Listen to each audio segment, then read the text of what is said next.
Synergenetic Living Radio is a conscious reality creation journey.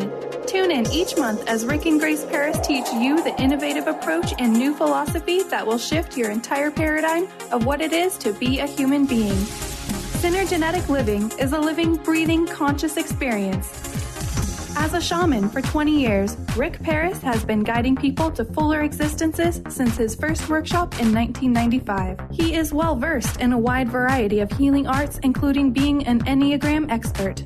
Grace Paris serves Synergenetic Living clients powerfully and beautifully by embodying the fundamental role of a feedback provider, graciously guiding people to their own realizations and higher purposes.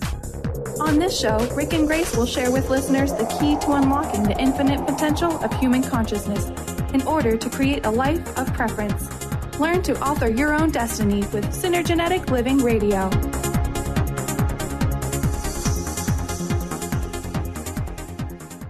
Hey, everybody. I want to welcome you to Synergenetic Living Radio. And you know what? It is a big word. It's a big phrase. I have been working with Rick and Grace now so that all of you can experience what I've got to experience personally with them. You know, many of you may be thinking, what is it that I should be knowing about my life? And why am I keep getting stuck in the same old places I keep getting stuck in? Well, if you know anything about Rick, which you're going to find out in a minute, and a little bit about Grace, and then a lot about Grace, and then a little about Rick, you're going to understand there's a synergy to who they are and what they do. They are the founders. They are the people that created Synergenetic Living. But more than that, they know what it's like to help people move beyond whatever it is that they feel is in front of or blocking or stuck, or all the words we use in our language to represent reasons why we are just plain unhappy with our lives. Fasten your seatbelts. You're going to be hearing a lot about Rick, a lot about Grace, and mostly about you. Hey, guys, it's great to have you here. I'm excited about this today. Us too. Thanks, Dr. Pat. We're so excited for making it happen. Now, listen, what I love about doing this show and doing a video of it is, there are people in the world that talk about doing things. Then there are people that actually do things. And the reason I wanted to capture this on video is you both don't talk about what a life could be like or how it could be. You actually represent that. Rick, I want to start with you. Each of us has a journey. We go through life. Some of us have challenges. Some of us maybe not. But here's the question I've asked over 9,000 people. What are some of the challenges and obstacles that you've had to overcome to bring you to this very moment?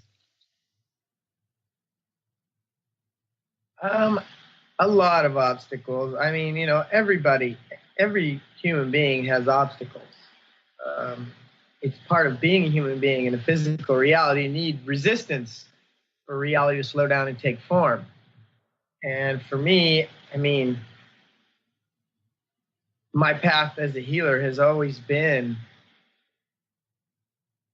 part of healing, even when I didn't have the words for it. Yeah.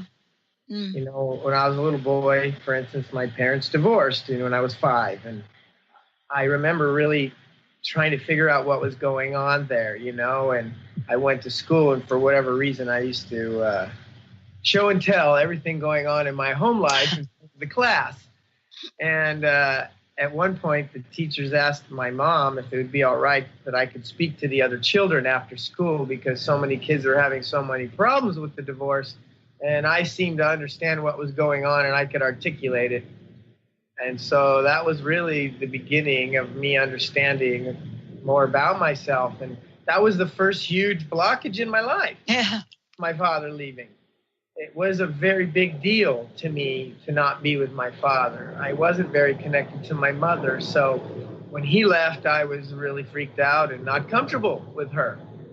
And so from that point on, it was lots and lots of trauma and lots of abuse like everybody gets. Everybody gets abuse one way or another, the way that we've been currently raised. And so, I lost a couple businesses in my life. I've been divorced. I've died.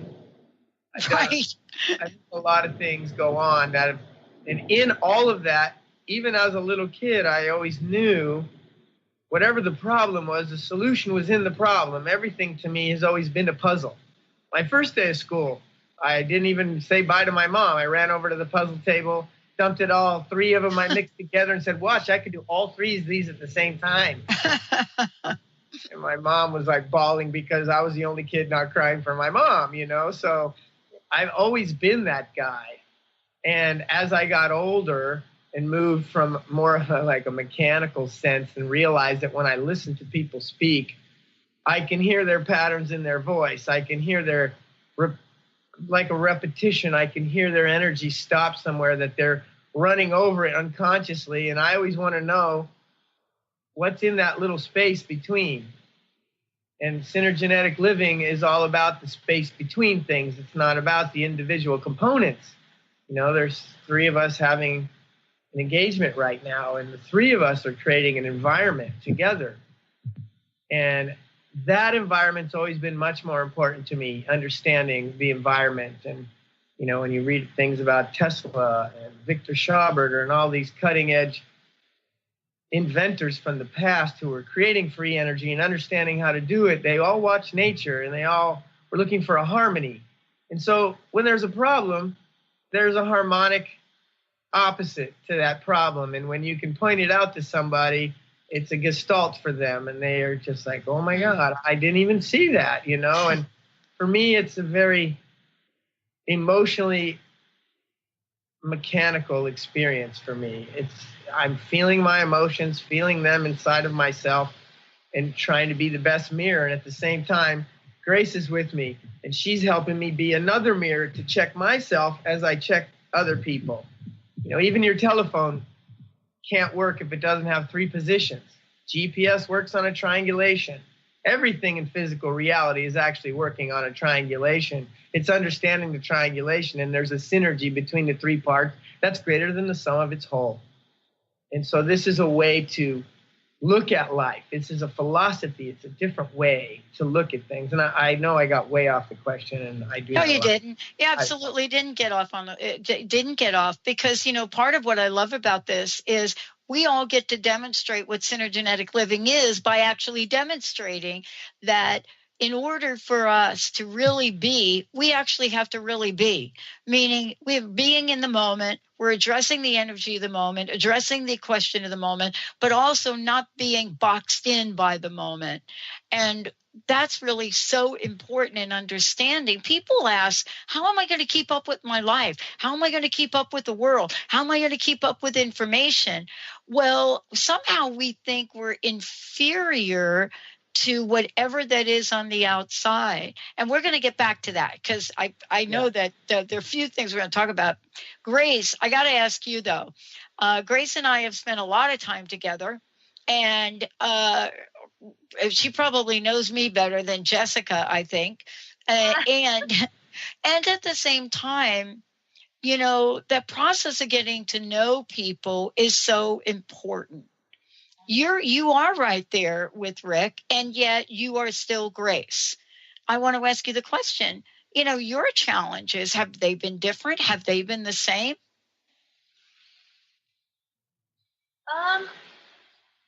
The same for Rick or just people in general? Because I feel like there's a lot I can relate to with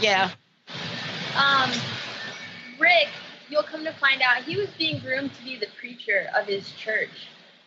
And I went through a similar experience of my mom bounced us from religion to religion. I really felt like fulfilled by different religions. And as a kid, I always wondered, I was like, why do we have to go to church and what's the point of this? Because it really feels like it's all about guilt and shame, and it never really felt good. And I just never understood that. Why it didn't feel good. I just never. And it's part of the structure. Right, and it's so woven into the fabric of our society. So I think that one of my biggest challenges was like, how do I move beyond the paradigm of like religion when it seems like everyone is so ingrained in it? Yeah. And how do I? Even when they think they're not. Oh, I don't go to church. You're in the paradigm, baby. It's, it's there. You can see it by the way the world's operating. Right. And so I think my biggest obstacle was redefining what love really meant to me, because for so long I identified with love is struggle, love is pain. I have to struggle in order to get what I want, and that never works. That's never fulfilling. And so when I met Rick, I was like, this is what love feels like. This is what I want it to feel like, and this is how I want to grow and change. This is the environment that's conducive to real change and transformation. Yeah. And, that was my biggest breakthrough ever, was recognizing, wow, I have this idea of love all wrong. And it's what we're here for as human beings. We're having this human experience to really understand the many facets of what it is to love. Motherly, fatherly love, brotherly, sisterly. I mean, there's so many dimensions to it. You know what I love about what you're saying is that part of this is understanding, what our calling is, let's just say, so to speak. What happens, Rick, Grace, what happens when you're called to be a healer, or you have the calling of a healer? I think certain people have a certain amount of compassion and vulnerability very early in life. Mm. One of the things when I was just learning everything I've learned is, compassion, children don't have compassion because compassion is born of sorrow. And you have to understand the impact you had. And when little kids, they don't understand the impact they're having. So they really don't have sorrow. But you do see every once in a while a child expressing deep compassion, and they're so small. I think that's one of the first things to recognize as a healer, is someone who actually has a sense of compassion much earlier than their years. Most healers have a certain amount of struggle in their past around wanting to be whole and feeling the deep rift between who they are spiritually and who they are physically. And when I was growing up, my family was very religious. At 10 years old, I left the Catholic Church because I stopped and told my grandma, I said, I don't want to go anymore. They try to make me feel guilty all the time, and I don't like it. I don't like it at all. And I had been listening to Southern Baptists, and Southern Baptist people had believed, well, you can't get in church by your own works. You're either saved or you're not saved. But if you're saved, you feel it and you know it. And that's how you kind of know. But, being a good person isn't going to get you in heaven. And I thought, well, that's kind of how it works at home. I do something wrong, I get whipped, and then I'm forgiven, and I go out and play again. It made more sense to me to be in this internal place of guilt and shame, which they had their own shame. It just was more in alignment with my own, where the Catholic Church and the shame that they were trying to impose on me I didn't relate to it, so there wasn't a harmony there. Yeah. Where the Catholic Baptist, there was a big harmony because my stepdad was beating me quite often. And, it's like, and when you hit a child, even if it's only once, you're the God being who's supposed to protect them. And if you hit a child, you break the sense of security to the best place in the universe that they need it from. And, people hit children to expedite growing because they're not patient enough to deal with the time it takes to teach them in an appropriate way. So hitting them is a quick and expedient way to get your point across. But it does a lot of damage. Yeah. And so and plus when I entered the Baptist religion, that was devil stuff. You're not supposed to talk to psychics. You're not supposed to talk to people who act weird like that. That's devil stuff. God doesn't like that, So I stayed away from it, even though I knew something was going on with me. I knew that people always felt better around me. And it would stick out in places like at church. We would go to like convalescent homes and do little plays and I was Joseph, or I was, a king or whatever in the plays. But after I would get out, all these older people would just surround me and be touching me and wanting to pick me up. And partially I was uncomfortable, but at the same time, I could see that they wanted to be next to me. I could see that they needed something and they were getting it without me doing much. And so there was always pieces in the back of my head. And it wasn't until much later, after I was excommunicated from the Southern Baptist Church because I was disagreeing with articles of faith. I was like, nobody's doing this. Why have this as an article? There's a lack of character here. If we're not really doing this, then we're not who we say we are. And if we're not who we say we are, how are we going to instill anything? And so I was like, let's just get rid of these articles. And of course, I was young at the time. They're like, you can't do that. And I was like, well, I don't know what to say, but I'm not going to obey these articles. And of course, I got a letter in the mail. And that really hurt me because I never felt close to my family, but I always felt close to the congregation and the people in the congregation. So that was the breaking point in me. I just felt really lost after that. And I knew that I couldn't go to any other religions. I saw the shame in all of them. I don't know of one, but just because I'll say nearly all the religions are based in shame. You are faulty. You are flawed. You're defective. You're worth less. And you can tell by the level of martyrhood operating in the world all the time. The amount of shame going on. Whether you're religious or not, those came from those constructs, that paradigm. And so I started looking at everything. I started going to hypnosis. I started going to psychics. I started going to channels. I just wanted to know everything about what they told me wasn't right before. And I just started realizing after listening, I said, I think I'm a healer. I'm a healer. And then, and of course I had heard that from, there would be people walk up to me as a child and say, you're a healer. And my family would be like, get away from them.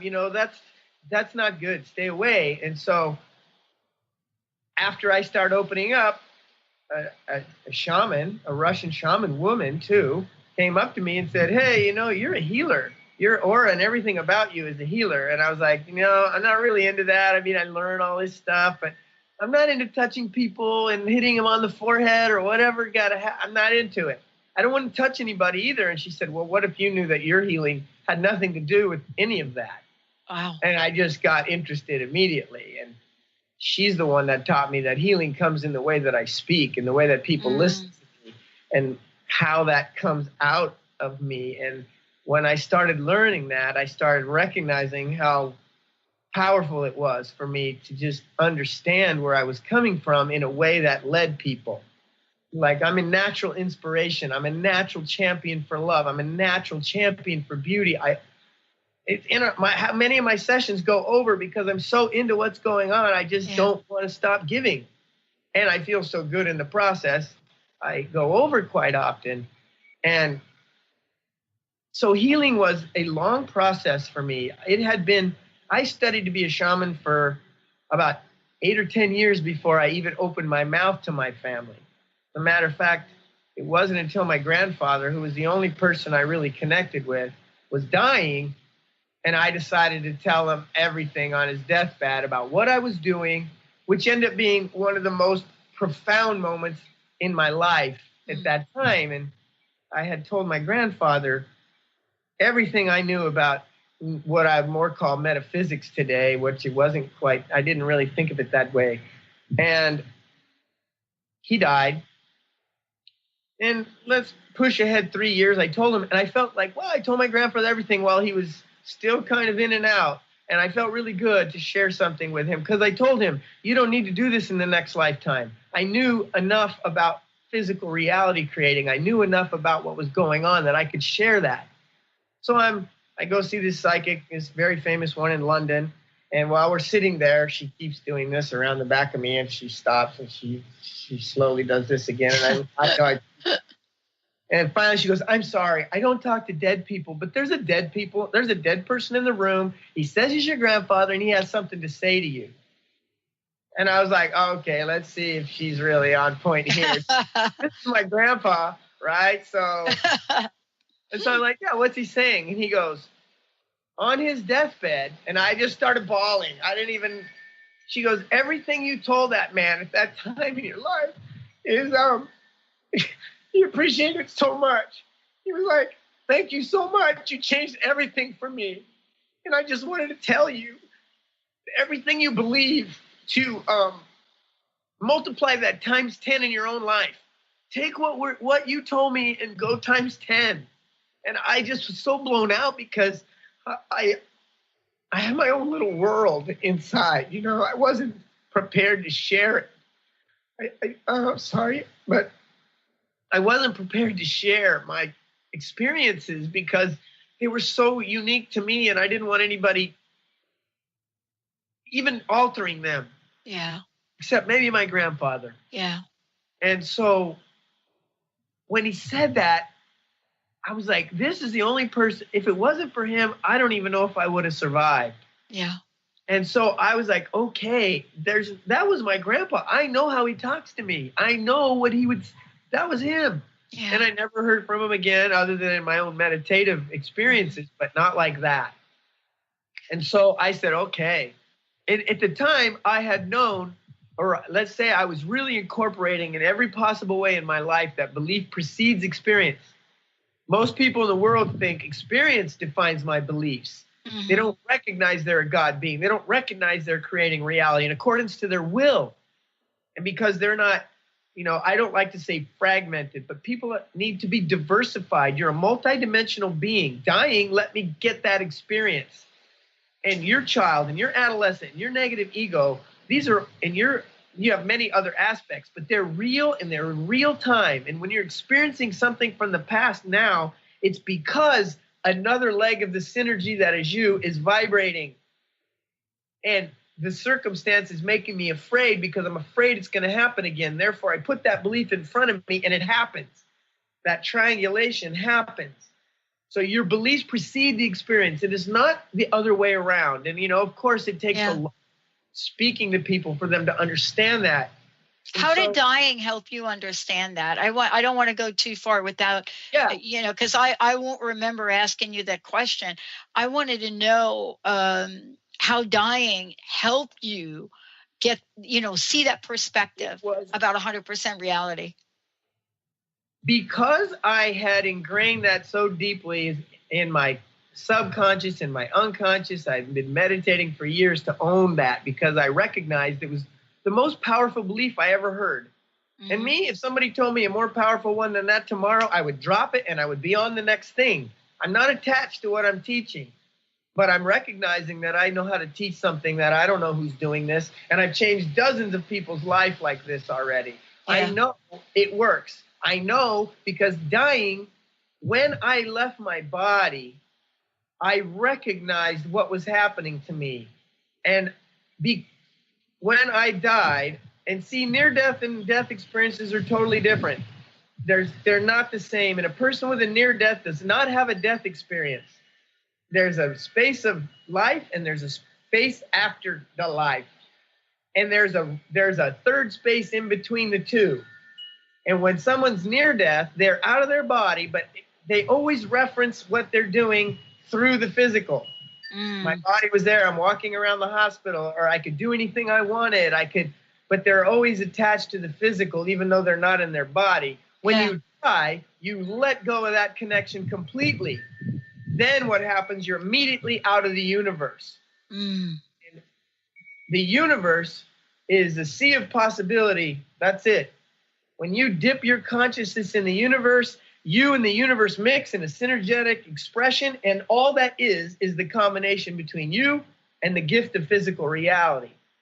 And so when you die, the universe is gone. There's no legacy. There's no radio show. There's no friends. Those are renditions of the other people that have their own universes. And so your rendition of everything dies. And so when I recognized that, and I was like, oh my God, and I looked back into physical experience, I could see that the lifetime I had just left, you imagine just many, many peaks all over the place. And those are all your lifetimes. They're not linear. They're just all fluctuating. And I saw that the lifetime I had left was a peak experience. And I had remembered, because I knew I created my own reality, I didn't let go of my consciousness of the body when I left. I knew where I belonged. And when I looked back in to physical experience, I could see the lifetime. I could see it was over, but I could see another lifetime right next to it. Like, oh, same friends, same clothes, same different guy, but so close that I realized, wow, because I'm aware and because I had a lifetime, I could look back and go, that's a monumental lifetime I was living. Well, if I believe precedes experience, then I could go back into that body. I don't need to be born again because I created an anchor. I created a way to reference myself outside. And at that moment, when you're dead, everything's very different than here.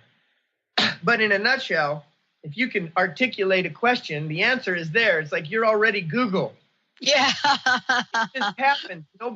It's you. And there's other people there, but you all have your own thing going on. And so I decided right then, wow, if I could go back into my body with the same structure I left, why couldn't I? And of course, I thought I was gone for 5 years. I stayed as long as I wanted to ask all the questions I needed to know to come back here again. And so I reincarnated myself. I put myself in there. I was in between the worlds. I saw my body on the ground. I was like, okay, I know how to get back in. I put myself back in my body. I had been hit by 2 cars. The first car was totaled. It was demolished. And the second car was damaged because I landed on it. But when I put myself back in my body, I had been dead 18 minutes. And I had also, when I came back, I told, don't touch me. Don't touch me. I need to think for a second because I'm freaking out because as I was trying to put like just imagine trying to stuff yourself in a grain of sand. You can't keep everything that you were. You can't hang on to all that information. So as I'm going back into my physical, I'm losing the connection. But at the same time, I'm panicking because I'm like, wow, I'm all twisted up. I'm bleeding. I'm all screwed up. And now, oh, my God, I don't remember like I did a minute ago. And I was like, I went in a little meditation and I said, hey, higher self, everybody, all my guides, I just need help right now because I'm freaking out. I know that I'm good, but I'm also not so clear like I was a few minutes ago. And I looked up at the ambulance guy, said, you can work on me now, but one thing I need, you need to communicate every piece of information going on to me. And you just tell me the end result. Test me and tell me what the test has to be, the best result, and I'll create the result. I don't need to know how to get there. It's the future that creates the present, which is part of what drives me nuts about Eckhart Tolle. Eckhart Tolle is eliminating the future. He's basically saying, hey, don't worry about what's out there. Wait till it gets to you and then deal with it in the now. But the future creates the present. The future is the source of all healing. Without a strong imagination, expectation, and desire in the future, I cannot generate the now in a conscious way. So dying enabled me to have a feedback mechanism. I reincarnated myself, knowing how to do it, knowing I could do it, and I did it, and I healed I walked out of the hospital the next morning, injury-free. And I had 6 doctors ask me, how did you do that? Because when I got in ER, I said, who's in charge? What'd you tell them? I said, who's in charge? I said, all I need you to do, if you put me in a machine, you tell me what the result needs to be, positive, net, whatever. You tell me the result, and when I come out, I'll make that result. I'll make sure that you are telling me that result. And the guy's like, I said, he goes, this needs to be negative. This needs to be positive. And so first time, they give me a brain scan because I was having seizures. The cop next to me is like, I never seen a human body take a shot like that. Maybe in a coma and die, but nobody awake like what you just went through. And I was like, okay, brain was fine after I got through. Then they said, oh, you got internal bleeding for sure. So that ended up being right. So then they scanned me for bones. And in the end, there was nothing wrong. And I told them, I'll walk out of the hospital if you just work with me.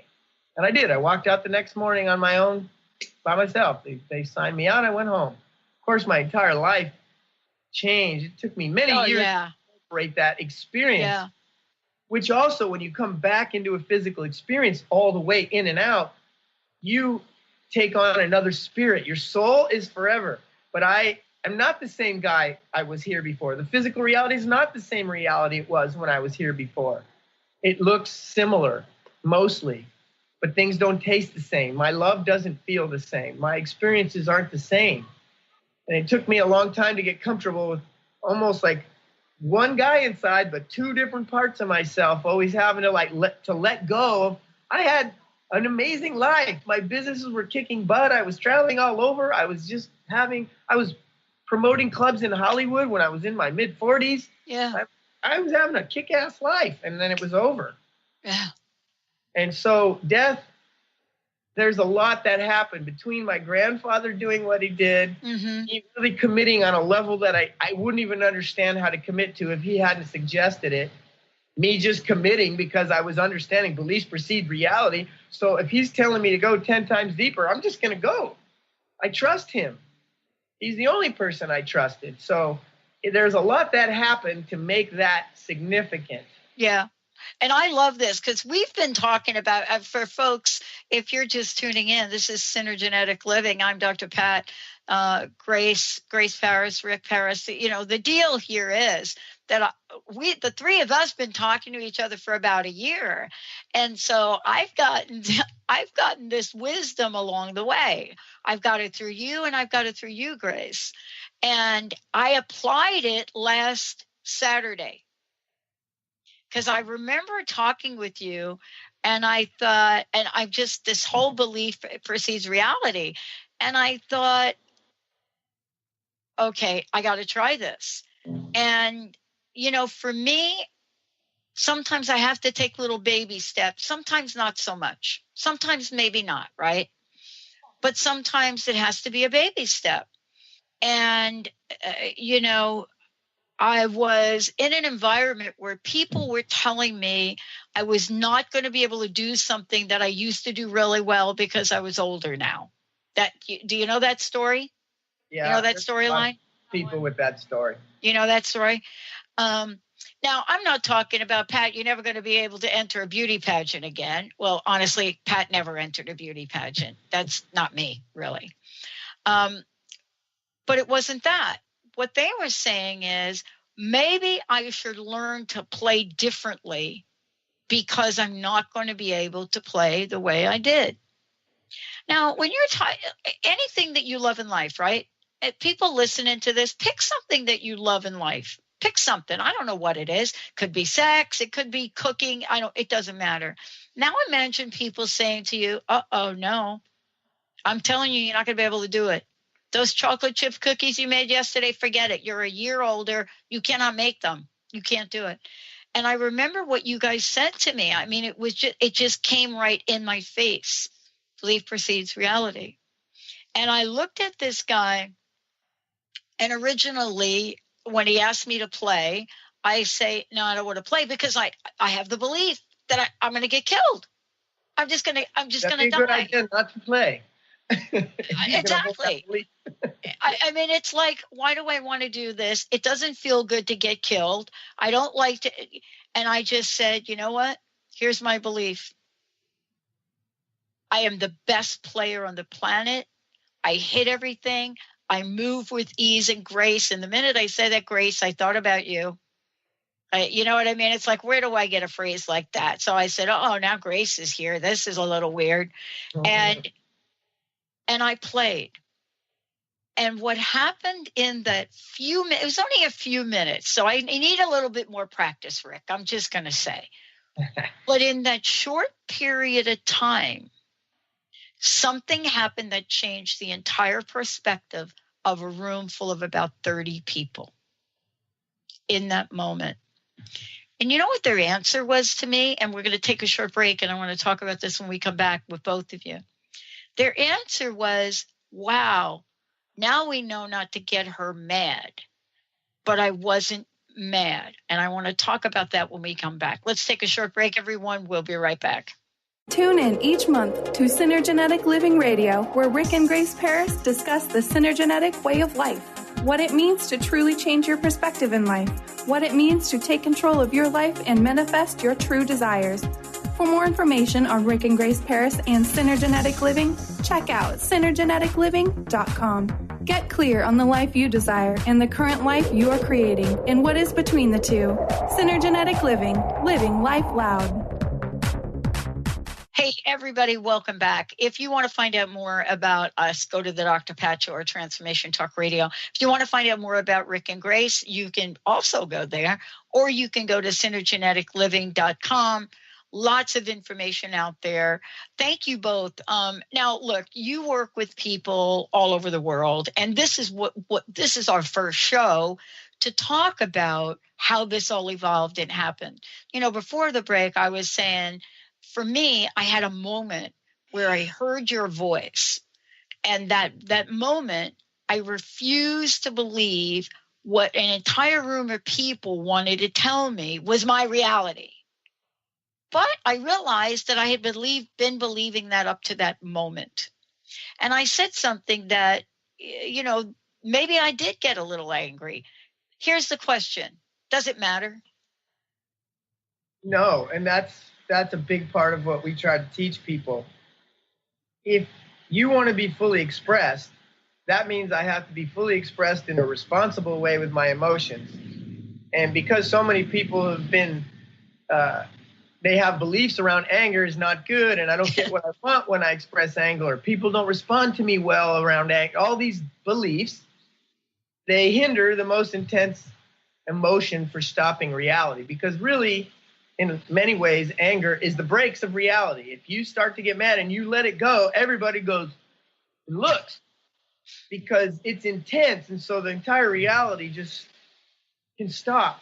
Now, if you take that anger and use it irresponsibly and you blame people for that anger when it's your choice of emotion to express, but if you blame that anger on somebody, now you're actually using it against the people around you. You're going to get a negative feedback from this.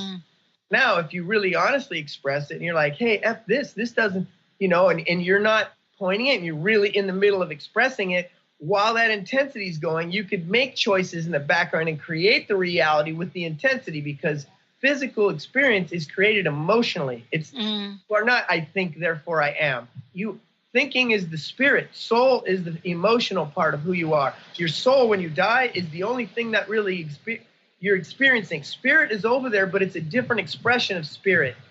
Here, it's temporal and non-temporal. Spirit is born when you're born, and it dies when you die. And it exists outside of space and time.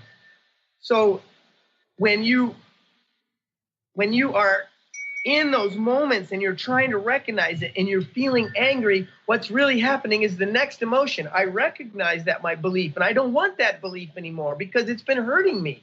It's like if you imagine living eternally, you can't have all that. Well, I'm getting, and that's why my elbow hurts, and that's why because I'm going to die soon. What if you were going to live forever? I mean, I better find out what's going on, because I don't want to stay with this from now on.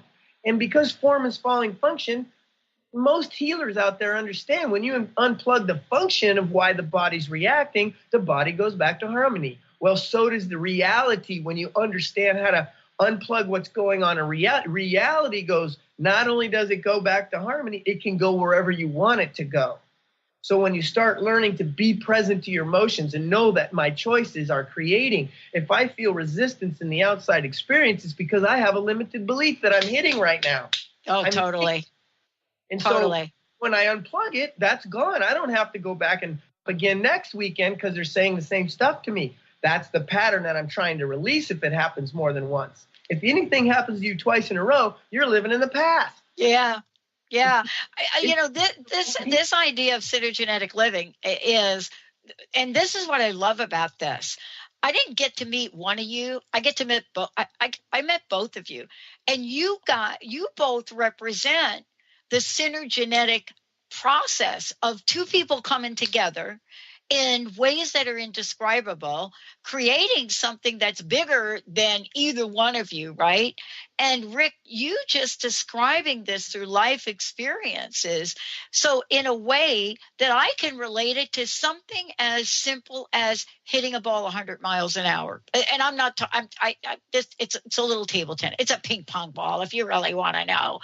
But the process is that for me, that's my joy juice. You see that? I work 70 plus hours a week. Hitting a ball well is my joy juice. Grace, for you, we're talking about being part of something. You also have a part in this. You represent the illumination with grace, don't you? I do. And all of this. And, I'm sitting here watching you and you're smiling. And I'm just like, oh my gosh, this woman is entirely in Joyland here. Why? Thanks for asking that. When Rick and I got together, I actually met him giving a talk.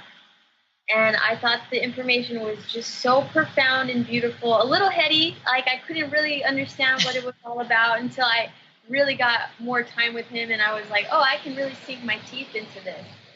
And then he took a step back from sharing it. And I was like, please share this information. It's really needed right now. Like, people need this. And I see how they're impacted by our relationship and who we are as a couple and what you're sharing. And so I've noticed as Rick would coach people, he would have to come and talk to me about it. And so this is very much part of our life, and we're always like trying to figure out how our clients can get more elegant results, easier results. Like, how can they really have what they want, and what's the quickest way there? And so in order to maintain intimacy and integrity with these people, he brought me into it. And so here I am, while I'm not necessarily so outspoken on our calls or whatever, I am here creating the space that our clients get that easy, elegant healing. And so Illumination with Grace is really about illuminating that path. Stepping into conscious reality creation is a huge choice. And there's many more choices stacked on top of that. It's like, you want to lose weight. Okay, well, what does that mean? I got to change. I need to change my diet, or I need to do this or that. Now, do you really need to do those things, or can we unplug those beliefs and make it that much more elegant for you? And so Illumination with Grace is a one-on-one session with me. I do it with our first-time clients. And it's an important first step. It's building intimacy. It's exploring the possibilities of where you can go, where you want to go, and how to unplug that past so you're not throwing it out in the future and living a pattern. And I know many people can relate to me. When you're living a pattern, it can feel like you're hitting your head against the wall, or you're just like, do this anymore. Oh. And those are negative patterns. Yeah. People aren't even really into realizing that if I keep going for happiness in my life, I'm now in an addictive pattern. Because if that makes me happy, I need my ice cream at 9 o'clock every night, and I need my TV show. That makes me happy. And what happens, they get an addiction, and they just need what they need. They're not really present anymore, but they're happy.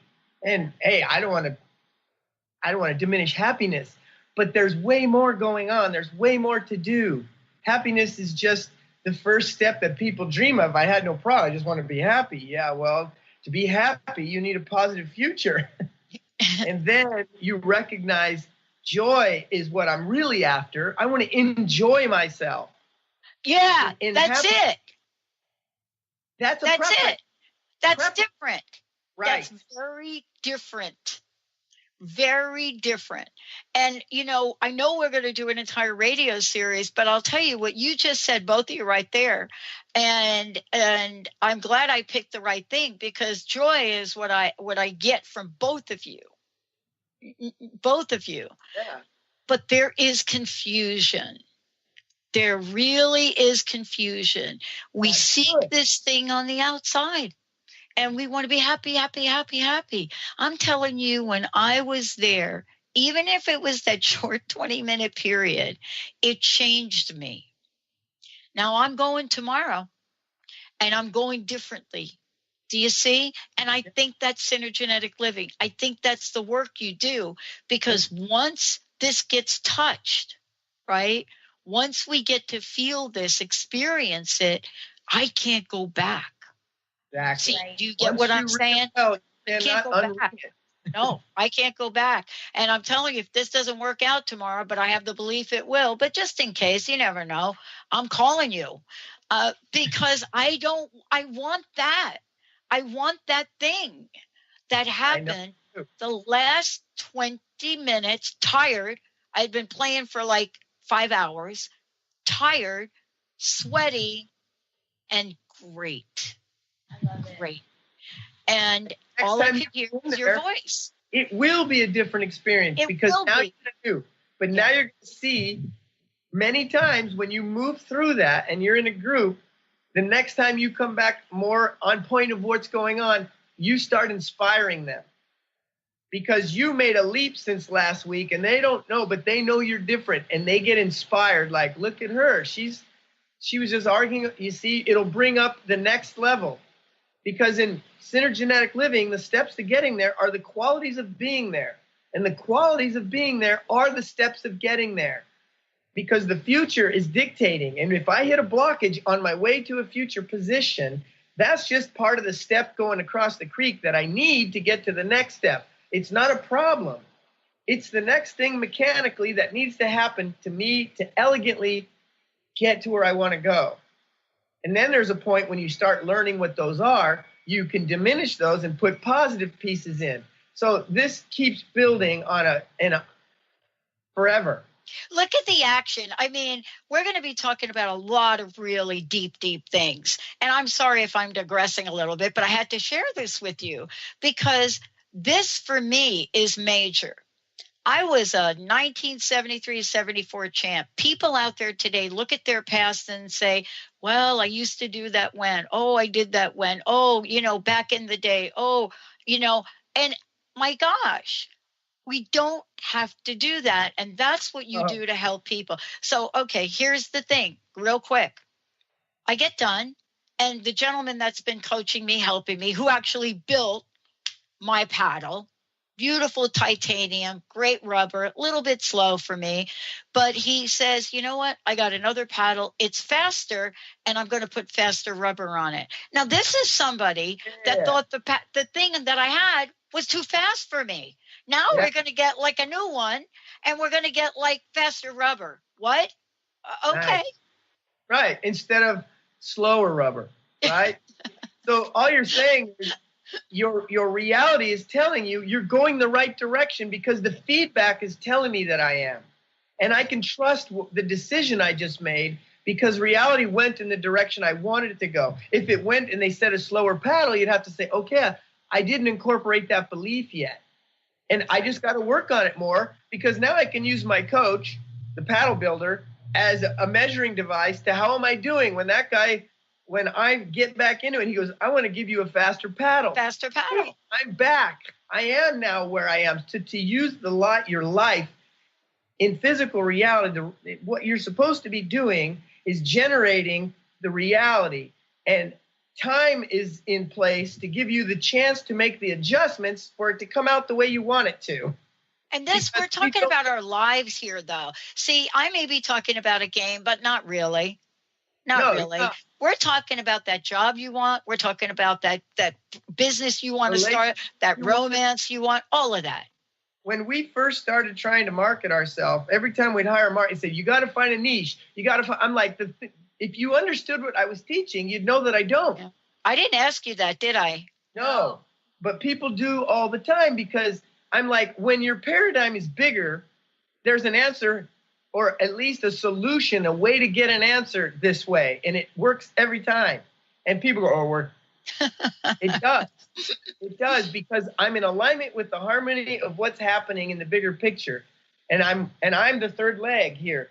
Again, that's why she's involved because I need to work through the stuff that I go right now. I need to go home and go, okay, how do I create a resonance ahead? How do I create a faster paddle? So next session, I'm already got the faster paddle for them. And so during the week, I'm working on my own beliefs because sometimes I'll hear, oh, they said something. I have that. Let me get rid of that limited belief. So the healing ends up healing me even faster because I'm actively engaged with the person. I'm solving the issues ahead of them. So I compel them. I don't propel people in healing. I compel them. Yeah. And that they get excited. They're doing the work. I give them all the tools to get there. They can heal at least the things that they understood in themselves in somebody else. There's thousands of things to heal, but the things they get through, they self-heal. I am just helping you heal yourself. So you have the tools the next time I get stopped. I have the way to define what's going on. I have the way to incorporate. I'm self-authored. And that's what I want. I want to teach people to be free of anything inhibiting you. I can find the way together. Between this stimulation, I totally trust it. I know. Yeah. I think we have an epidemic. I said this the other day. I said, this is my belief. I think we have a little epidemic. And I don't like using words like that, but here it is. The word stuck is listed in Google exponentially 15 times more today than it was 5 years ago. And why? Is it a story we like to tell ourselves? Because you see, what I love about Jessica especially is when I said to Jessica, we're going to build a network technology that doesn't exist today. And this is what we're going to build because our people said they want this kind of thing. We're going to build it from scratch. It's going to be something that the world doesn't have. And by the way, we're going to be able to add hundreds and hundreds of channels, not shows, channels at the drop of a hat. So here we go. So do you think Jessica says, really? No, nothing. She's nothing like, well, what's the problem? Nobody does it. How long is it going to take? How much money? Nothing. Her answer? Great. That was 4 years ago, right? We've built it. We're testing it. If you said to me, I want a network, not a show, like a whole network, like a big network, Jessica would say, great, 24 hours. And you would have a fully functioning network like Transformation Talk Radio for the exact reasons, Rick and Grace, you're talking about. You see, we're not unusual. We're not an anomaly. But what you're talking about gives freedom to people to not just dream, but to create. Isn't that what we're talking about? Creating. Yes. Creating a reality in accordance to your will. That's what you're here to do. Whether you know it, whether you agree, it doesn't matter to me. I'm here to share, take it, leave it, but the more that I understand how to do it, the more I create people that want to take it. Yeah. And it's opening up faster and faster. And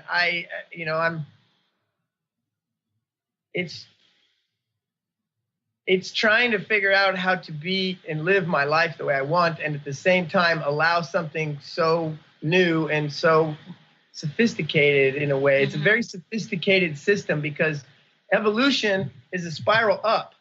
It creates its own energy as it goes, and it has to get more sophisticated. So evolution is a lifting in complexity. Simplicity is going to ruin you.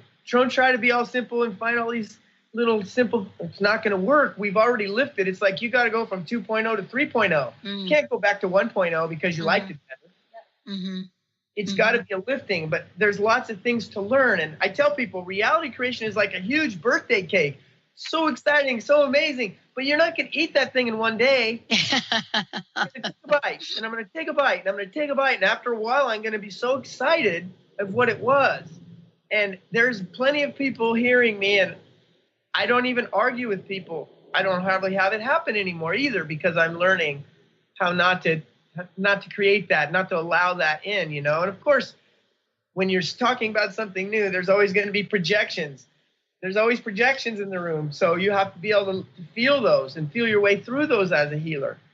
I'm not perfect, but what I do like about what I know is I don't have the answers for everything, but I have the solutions to get there, and I know it. And I'm so excited to share because I just hear it. I hear it in a person's voice when they're talking to me, and I love creating freedom. I like freedom. I'm an American. I came to America, born here because I love freedom. Our icon is an eagle. Yeah. It's the most free thing in the world. Yeah, and Rick and I were actually talking about this recently. It's like it's not only to be free from, but really free to be. Yeah. Free to is what we're looking, not free from. Free from is great. I don't diminish that. But what you're really designed is the freedom to. And that's a whole different mindset, And it is a different mindset because it's very different than the energy of freedom from. Freedom from means that someone, something, somehow has got you shackled, has got you trapped, has got you enslaved. And that is really different. And it ultimately is a belief. It's a paradigm. And the thing is, we're doing transformational work. And people are like, oh, I do transformation. No, I'm talking transformational in the way of a paradigm shift. What's happening right now with everyone is the paradigm shift energetically has happened, but people don't know they're creating reality. So they've got all these fears and angers and things that are suppressed, and they're coming out in the president. They're coming out in the religions. They're coming out of the unconscious mind because we haven't opened up to that of realizing, oh, I stuffed all this trash in the background for the last 25 years, and now it's starting to resonate out here, and I don't know what to do about it because I think it's out there. It's separate from me. It's not separate. And, you know, a lot of people are, yeah, I know I'm one. No, and it's both. That's the problem. You are absolutely an individual creating your own universe, and so is everyone else. It's not like we are all one. That won't work. That's like running out on the football field and saying, let's play football. We got 10 people. And everybody's like, well, what do you want to do? I don't know. Everybody has to have a job. Everybody has to have a position in order for the synergy to happen. Yeah. And everybody runs. Now you're running a team. Now you're running something. And so we just create a triangle. That's why your astrology chart, when you ask them, what do they say? Birthday, place, time, 3 positions. Your Enneagram drive runs on 3 positions. My integration, my disintegration, and my drive.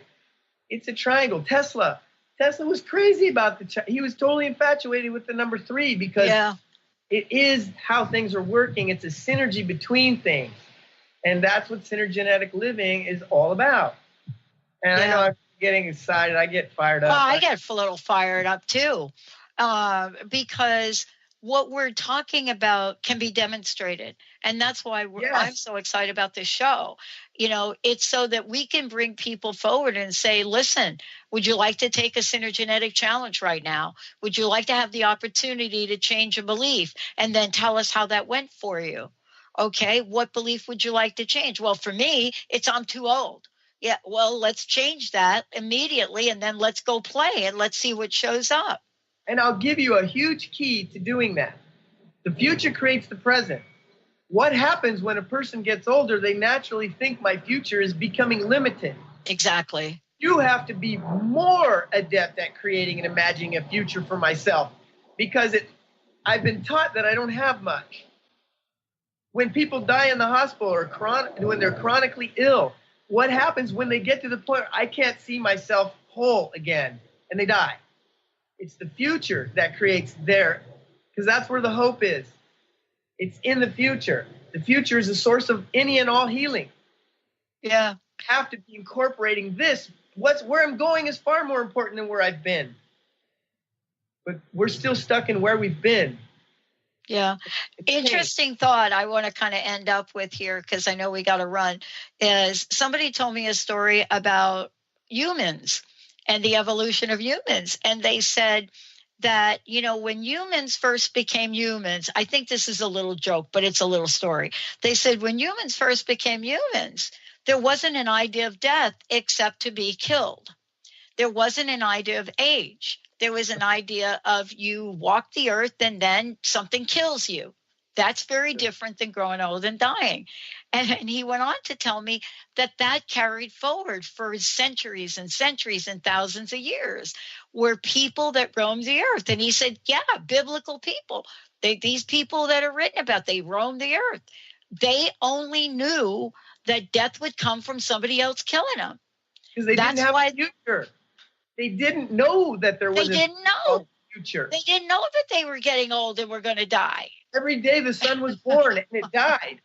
Exactly. Every day it was born and died. You know, they didn't have the concept. Nostradamus and all these people gave you the idea that, hey, there's a destiny.